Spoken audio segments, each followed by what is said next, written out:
Oh, you found your passion? Awesome. Follow your passion. Live with passion. Be passionate. Chase your passion. When you're obsessed, they're like, why you gotta be so crazy? Why can't you be satisfied? Why do you always gotta get things so perfect? Why do you spend so much time here? When you're obsessed, people think you're nuts. High performers are obsessed about the topic in which they're trying to learn, master, grow into. And if no one thinks you're crazy, you're not yet operating to the outer limits of your potential. You're not there yet. Because somebody in your life should say, you really care about this in a crazy way. And when you get there, you know you found your thing. It becomes necessary for us to excel in this. It's not a hope anymore. It's not a preference. It's a must. It becomes so necessary that it connects with our identity, that we feel it is necessary for me to deliver with excellence here because that is who I am. This topic, this thing I'm doing, I care about this. I want to master this. And when we hit that, game changer. Every moment, every minute, every hour, every day, every week, every month, every fucking year, for as long as it fucking takes for you to get where you're going, you should be consumed with that path. You have to dedicate every breath, every ounce of energy, and every thought and effort that you possibly have in your heart to becoming what it is you want to be. You better learn to get really used to being uncomfortable. And if you could get used to being uncomfortable, your fucking limits are non-existent. I think there are a lot of people that have dreams and aspirations of things that they always wanted to do, but it wasn't the right time, or they didn't have enough money, or they didn't have enough experience. It's never the right time. You're never gonna have the right experience. And all of a sudden you wake up and you're 70. And you're like, God, I wish I could have done it. It's what you don't do that screws with you later on. I get one shot at this life. It takes courage to be successful. It is far easier not to be successful. Misery will always have company. Success breeds contempt. If you don't want to make waves, be mediocre. Be normal and fit in.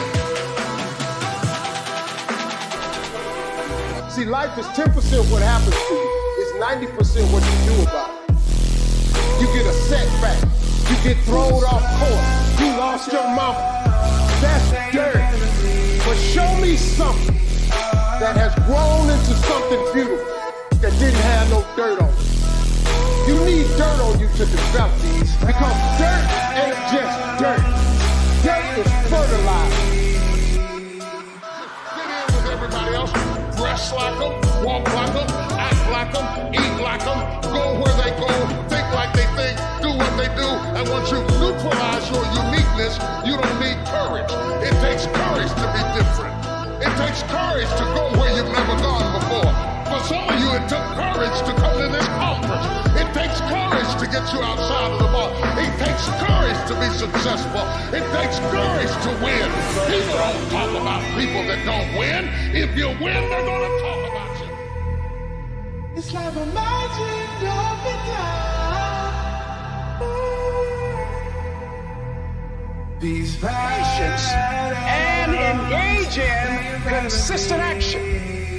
See, everything does not always happen, ladies and gentlemen, when we want it to happen. I don't accept that I am what I am and that is what I'm doomed to be.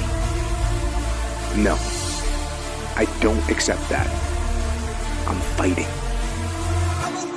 I'm always fighting. I'm struggling and I'm scrapping.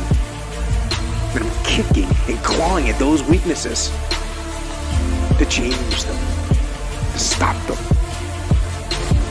Some days I win. Some days I don't.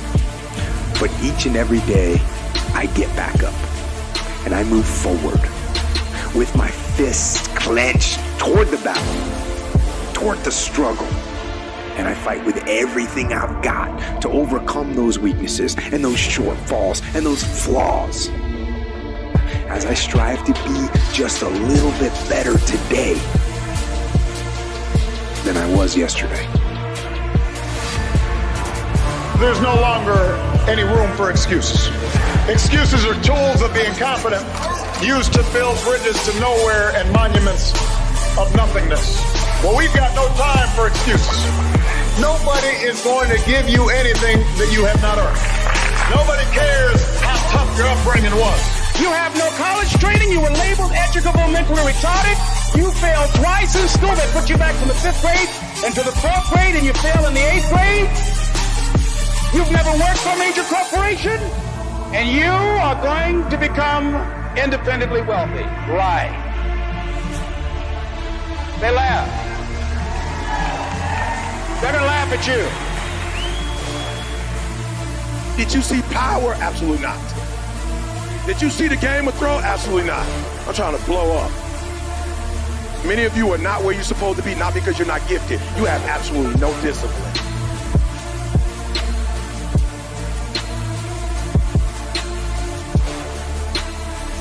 There are two kinds of people. There's the type of person who says, I'm going to wait till I feel like it before I do it. And then there's a person who says, I've got to do it so that I feel like it.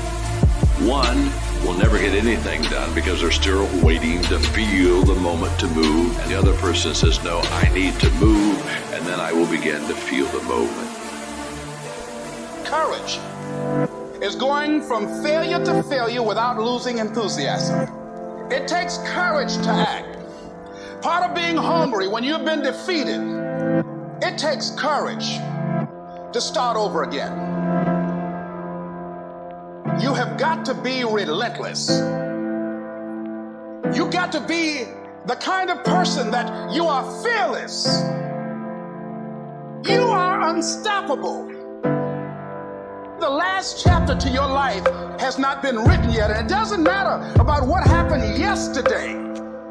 You have something that you brought to the universe, and that if you decide that my life deserves my developing this what I do well, I grant you, you'll never ever be without. I grant you that your gifts will take you places that will literally amaze you. What's going to separate you is when it's beast time, when it's war time, you got to get up and make it happen. I just need you to keep walking toward it. I don't need you thinking about it no more. You're doing too much thinking. You analyze it too much. You're talking yourself out of it. Oh, E, I don't know if this is going to work. I tried and it didn't work. I just need you to keep moving. I need you to make up in your mind that the only way you can lose is if you quit. I will not give up. I will not give up. I will not give up. I will not be bought or sold. I work too hard. You can't just say you want it. It's cute to say it, but when it's showtime, when the sun comes up, you've got all the books, you've got all the tapes, you've got all the access. Now it's time to hunt. And what separates you from everybody else is that when it's time to hunt, you're ready to hunt.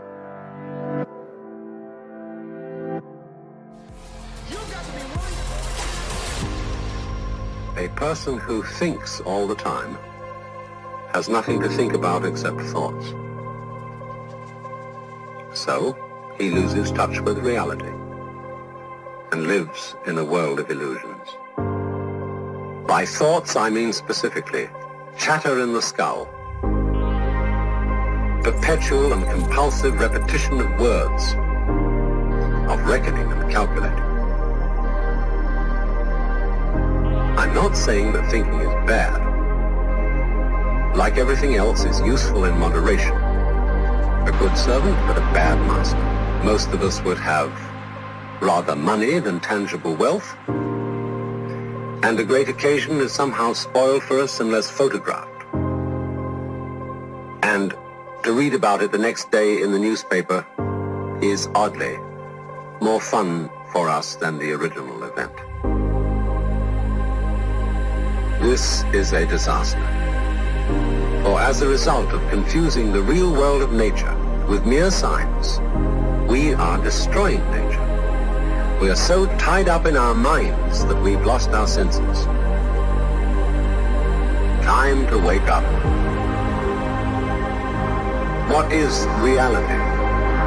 Obviously, no one can say because it isn't words. It isn't material, that's just an idea.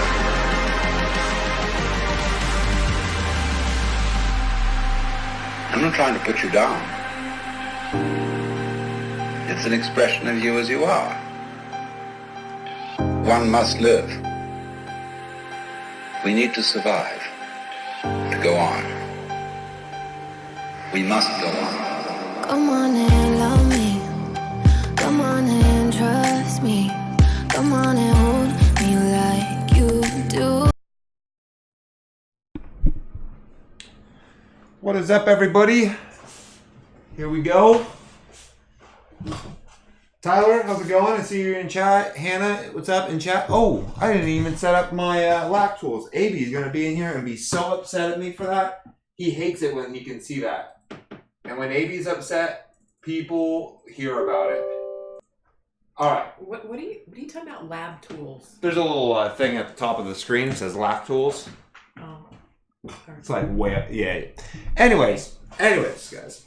So today we're going to be talking about The Mandalorian. I wanted to talk about The Mandalorian because obviously I'm one of the rest of the half of the planet that is watching The Mandalorian.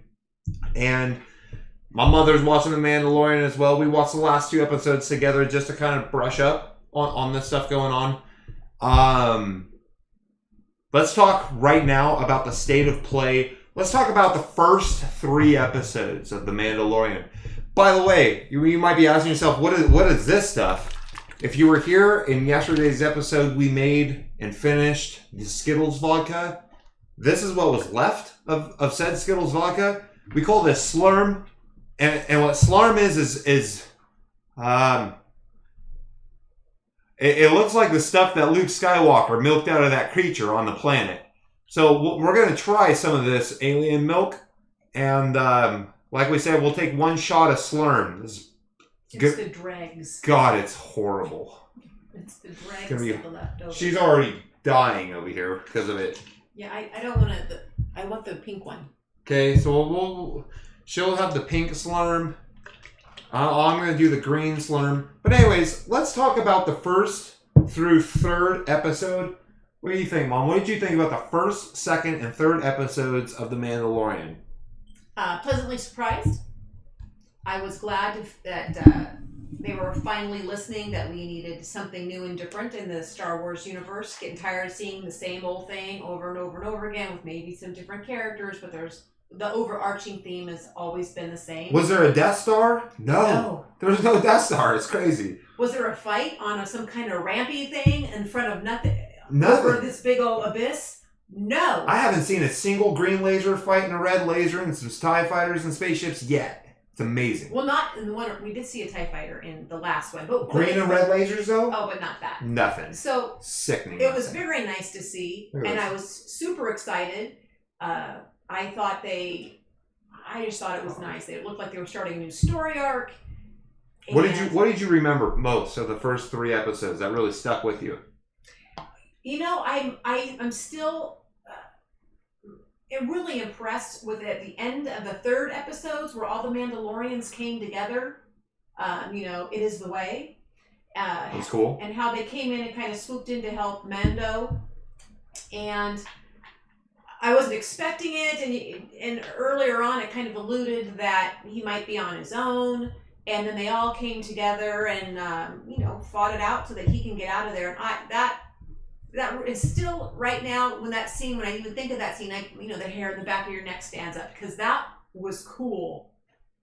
And then that was the end of The Mandalorian, because then the next 3 episodes was like Lost in Space or Star Trek or. Yeah. I think I agree with the first 3 episodes. I thought was awesome. The first 1 through 3rd episodes, they are setting something up. They're really doing something well. Their time frame is perfect. This is the time frame that Luke Skywalker should be a hero. This is the time that Luke Skywalker is training people on his academy. This is a time when Luke Skywalker is not a hermit and all crusty and sad, where Mark Hamill can reprise his role. We have this awesome Mandalorian guy who obviously alludes is an adopted child, but we don't know much more about that. Is he a Force-sensitive child?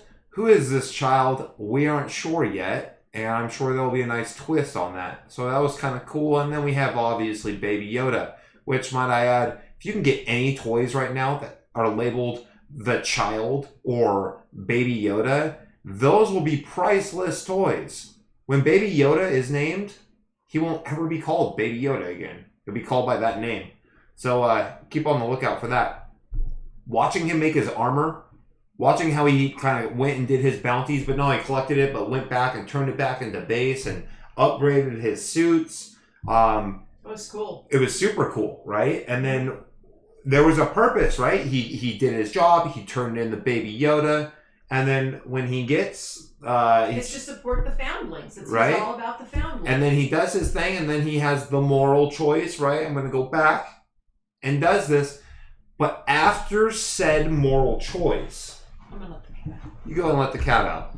That cat needs to go out. He has the Force as well to tell us. I think with episodes 4, 5, and 6 that I've now watched, I'm scared. I'm gonna say I'm scared. Okay, let's start with episode 4. We have the one where they're kind of on that forest planet. It's a nice quiet episode. I am okay with a quiet episode. With hey, we're just gonna kind of learn about some characters. We're gonna be in a quiet area. We're gonna see a small personal story. I am so fucking okay with that. But then when the 5th episode is another smaller kind of story. In fact, we just watched the 5th episode, and when it ended, I was like, so what really happened in that episode? Actually, nothing. Nothing happened. He landed, his ship got repaired, he got in some battles, and he left, and we saw some boots. That is all that happened in that episode. So I was like, okay, so the story really wasn't being pushed there, but okay, where are they going with number 6? Episode 6, I have the most problems with.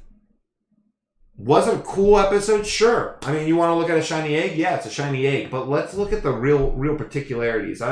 Me and my mom here had a lot of conversations. She's going to have a lot to input on this. But are you to tell me that you're going to steal a bunch of people from a maximum security Republic droid-filled prison? How many droids are on this thing? And those things were stupid as shit. Like, you don't have, like, killer droids guarding your maximum security. I was just like, what is going on? But where's the guns that are mounted in the walls? Go ahead. Why did it wait for the Mandalorian to have to push that button in that room to shut all of the, like, shut this whole place down? As soon as there was an emergency, every single door should have shut in that maximum security Republican prison that can't have anyone be escaped out of. Mm-hmm. It really broke my immersion, like, seeing it, to tell you the truth. It was nice seeing Clancy Brown. Love Clancy Brown. Like to see more of Clancy Brown. But, I don't know, I felt like, come on, I mean, they could have done something different. His character was stupid. His character was kind of stupid. And I mean, yeah, he threw the trash can at the other train. I mean, even they were kind of stupid. I don't know. I just think the story was pretty weak. Oh, and then at the end, getting away and he's passing the TIE fighters as the TIE fighters are coming. The TIE fighter literally had to, like, dodge him because they were going to head on. And these TIE fighters, like, shoo. They didn't even, like, turn their head. They don't even give a shit about him, dude. What we give a shit about is this beacon. Don't worry about all the potential enemies that, like, don't worry about that one ship. We'll just take care of these guys. This is a prison ship that don't even call it in. Supposed to be messing with. Don't even fucking call it in, dude. Don't even get the motherfucker's license plate, dude. Let that guy go. He had nothing to do with this. Mm-hmm. You tell me that this maximum security prison couldn't, like, track the ship that was actually latched on to them? But wait a second. What? Baby Yoda. Yeah, Baby Yoda. Did hit something. I'm sure Baby Yoda did this. Didn't show him doing anything. I, with the first 3 episodes, really believe that there is a chance in these first 3 episodes that they're going to do something really gritty. When I saw in episode 6 them smush the guy with the door, and then he lifts it up, and then we get to watch him be smushed again. That's awesome, okay? But then at the end, they show him perfectly fine in the jail cell because good old Mondo has a good old heart. and he's not going to kill him. He doesn't do any killing. He's got a good heart, and he just doesn't do that, right? And I'm like, you're kind of starting to get too Disney. You're kind of starting to put too much of those Disney eye drops into this. I never really got the feeling that this guy was like, yo, I'm Batman and I have a code and I don't kill people or anything. And these people have tried to kill you so many times in this episode and let you get worked. Why? If you wanted to leave the girl alive because you've established a previous history, fine. But why let the other two live? You had no previous history with them other than them fucking with you and trying to fuck with your shit. Why? Disney. We'll save the characters. We'll wash it out. It's almost like they ran out of money or something. Because even the camera work and the scenes from 1 through 3 are different than 4 through 6. I mean, even Baby Yoda in the first 3, he looks cute, he looks soft and cuddly, he looks real, and now he looks like a doll. Like he does. He looks. I agree with that. It's like we're running out of money. So we're going to do the same that we did on the Star Trek episodes where we just have 1 or 2 hallways, but we're just going to take different colors, like you said, and different shots, and they're just running back and forth on the same hallways, and Baby Yoda's a doll now. And let me ask again, ultimately, I don't know if anyone's in chat that's actually going to be active and answer this question, but I know she can answer this question. Where do we go with the story? Where are we after episode 6 that we were not after episode 3? What has happened? There's boots. That is you know what's funny? The only image in my mind that I can think of is a single glimpse of boots. After 3 episodes, the only thing that comes to my mind is what has happened after episode 3. There's been a glimpse of some boots. Yeah, those boots mean something. Are they Boba Fett? We don't know yet. Everyone's watching the show just waiting to see if it's Boba Fett. Mm-hmm. But that's really, I think, the only progression I've seen in the story. He hasn't gone back, but we don't know what's going on with the clan. We don't know what's going on with the guild. We don't really know who's tracking him. We don't know anything about Baby Yoda. We don't really know anything about anything. The people that we just met, his old friends and stuff, they just got blown the fuck up by these X-Wings that didn't give a shit about. We don't even know much about them. They're gone. Who gives a shit about them? They done got dusted like Thanos, dude. Blasted. Mm-hmm. So, what has happened and who do we know? The story hasn't been advanced at all. It's still the same thing. He's escaped with this child and for some reason always ends back at Tatooine. For Tatooine. a backwater rim world that nobody goes to, everybody goes to Tatooine. All roads lead to Tatooine. I think he's been there twice, maybe even 3 times on Tatooine. Always to Tatooine. You want to find anybody? You go to Tatooine, dude. Mos Eisley, dude. That's the spot, bro. You ain't heard. Tatooine, so that doesn't make much sense to me. Like Mos Eisley, that's the spot. So yeah, we always go into Tatooine. This stupid ass shit. I'm telling her, I'm like, look, if you're gonna do a Star Wars show, Luke Skywalker's here right now. He's training younglings. Make a stupid ass Harry Potter show like that with a youngling being trained by Mark Hamill, Luke Skywalker. Because and this is where I disagree with Cameron. Because one of my pet peeves about Star Wars is I am tired of these characters. They're old. The actors are old. There's a whole Star Wars universe. Let's do something different. Like, I didn't even need a Han Solo story. I'm over with Han Solo. I'm not talking a prequel. Hey, let's take our shot at Sloan. I'm not talking a prequel. I'm saying that Mark Hamill could play a Dumbledore. He could play the old mentor of a teacher. The teachers could be new. The students could be new. The Force powers could be new. So you want the connection, though, to Mark Hamill's is the connection to the old Star Wars. I want something new. No. I would argue, I know I'm kind of going out of air, but I would argue that Star Trek, the rebooted Star Trek 2009, J.J. Abrams Star Trek, the only reason that movie has any relevance at all, tangibility in my mind, is because Leonard Nimoy himself signed on to that movie and said, I'm willing to do this. He passed the torch to the universe. Had Leonard Nimoy not done that? Bullshit. But Leonard Nimoy allowed that. He read the script and said, I'll do this because I believe in this. So because of Leonard Nimoy and my love for original Leonard, I'll fucking allow it. But without Leonard, it ain't nothing. So here we are talking about Star Wars, talking about Mark Hamill. I'm just saying you need Mark Hamill. You need that blessing if you're going to do a story about after Return of the Jedi, before The Force Awakens. Well, why don't you see G and Princess Leia then? Leia? Because she's alive too. Didn't you know she can survive being blown out into space? I don't think anybody cares about Leia. And in fact, Well, I would Leia. argue that Leia is what they call lacey. And she hooked up with her brother and Han Solo, playing both of them like a damn fiddle. What is wrong with you? Argue that. That's horrible. That's very medicine-y. Okay. Ooh. For those out there, Princess Leia is a very important character, especially for females, because she was the first strong female character in the 60s and 70s. She got slutted out to Jabba in the third movie. The point is that she is a hero. And there's I'm only, not going to argue with there's you. only one hero that I know that has action figures called Slave Slut Leia. Or Slave Suit Leia, I'm sorry. Slave Suit Well, Leia. that was back, but there's got new stuff out now, and it's not that. Why are you even arguing with this? Your daughter's bedroom has Princess Leia in there. Princess Leia's dead, though. She is not dead. She is dead. How is she dead? She's in the earth right now. You're talking about Carrie Fisher. They're the same person. Carrie Fisher is dead. Carrie Fisher was dead before they put her in there. They CG'd her. So why are we talking about her being alive when she's obviously I'm saying, dead? she's still alive in the Star Wars universe. Princess Leia is still alive in the Star Wars universe. She got away. She fucking got blasted into space, flying inside and shit. Oh my and she God. is a new person. He's doing this on purpose. He's totally doing this on She's purpose. dead, though.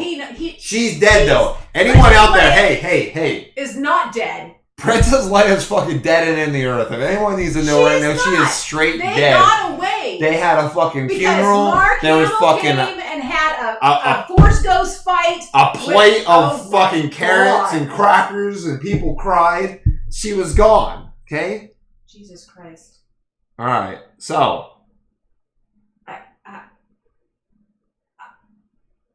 Oh my Back to what's really gonna happen. Okay.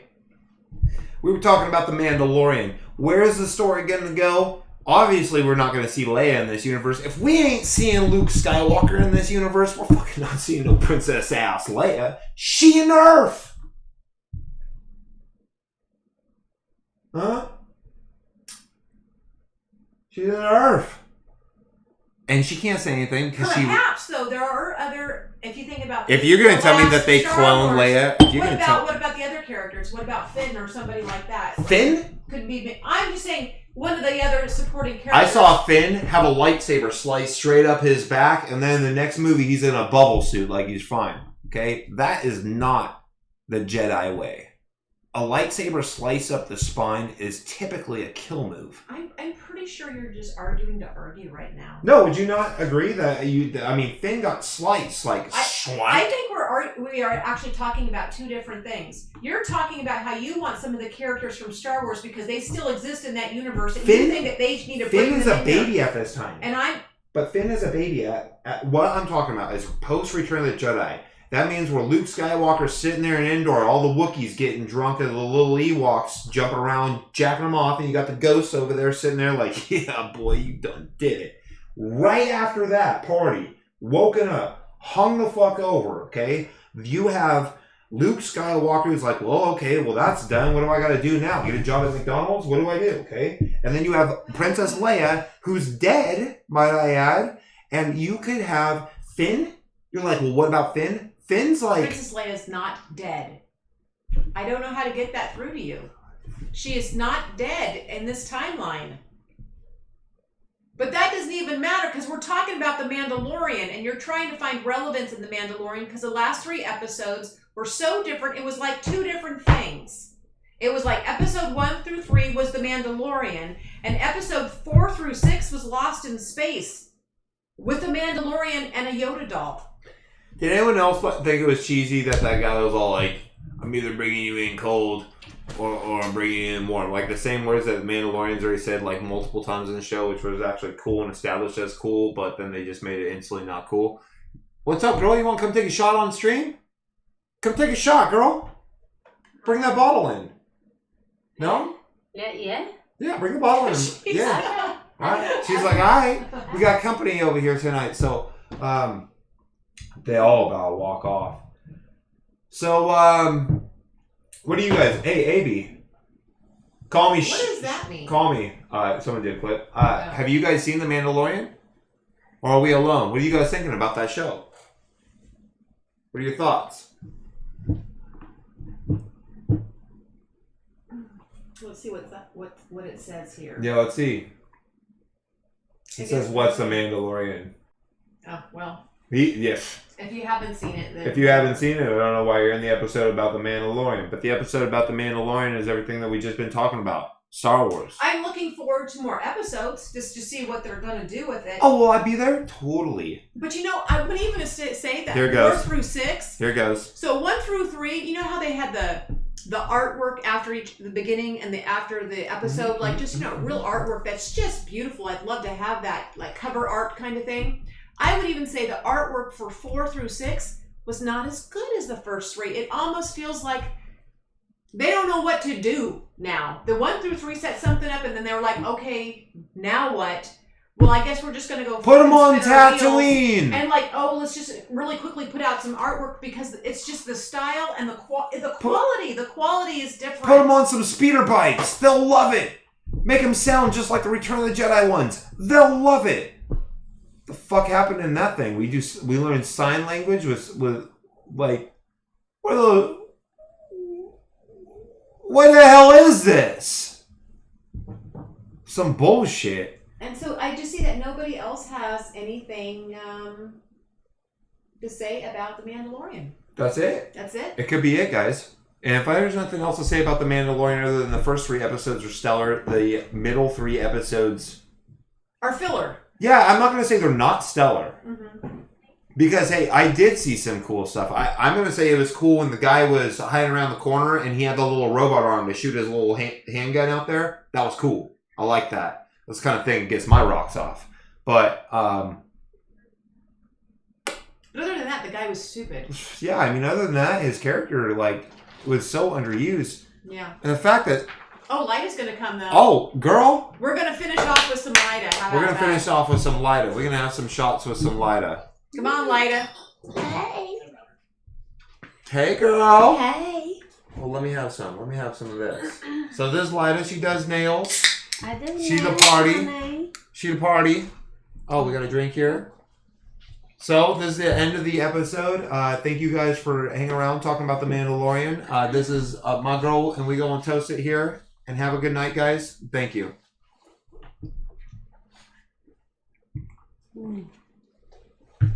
It's horrible.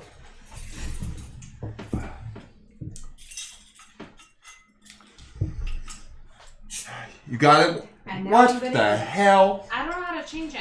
You just say end scene or end stream. How's my butt? There's fucking 17 screens up.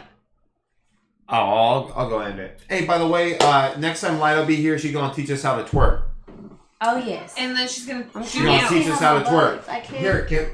Look, she's gonna teach us how to twerk. Yeah, let's see how this works. Wait, no, I'm just like we're like- just gonna little. Yeah, let's. Is everything is like. Oh, is it good? Let it right here. Is it good? Is it good? What are we doing with this? Your ass looks perfect. Yeah. Yeah, God you gotta make sure damn. you get that God line. damn, you just gotta make. They like that line. You gotta make sure of it. You gotta make sure of it, right? Twerk. You gotta put your hands and just dangle them. Yeah. And you gotta look back and look the dumbest that you can look. Lila doesn't know how to do that. No, I'm not dumb. Oh wait. But I'm twerking. I'm twerking. I'm working it. That's how it's I'm working twerked. it. I'm working it. All right, guys. Thanks for joining us. We'll talk next time. Honey, all about the nails. All about the nails.